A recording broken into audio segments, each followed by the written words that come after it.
Yo salutación especial pour tout fanatique commun. Nous sommes en Neftali Juchage. Je viens pour une nouvelle vidéo qui c'est adjectif démonstratif. En espagnol, on dit adjetivo demostrativo.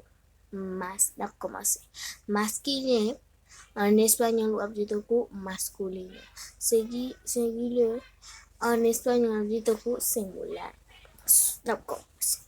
Ce, en español digo este, ese, aquel. Exam, este libro. Livsa. Se, en español digo este, ese, aquel, aquel. Exam, ese avión, avionsa. Femine, pardon, femine en español digo femenino. Set, en español digo esta, esa, aquella, aquella. Example, esta casa, Pluriel, en español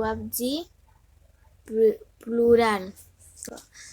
Se, en español digo estos, esos, aquellos. Example, aquellos libros. Aquel livsao. Estas naranjas, aquel zonasao. Bye bye, un gros bisou.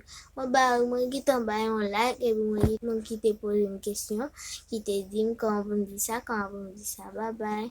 Moi qui te partage, bye like, abonnez-vous. Moi qui t'envoie un gros bisou, un gros ticket. Bye bye. Que nous passe bonne nuit, que nous dormions. Adieu. Bye bye.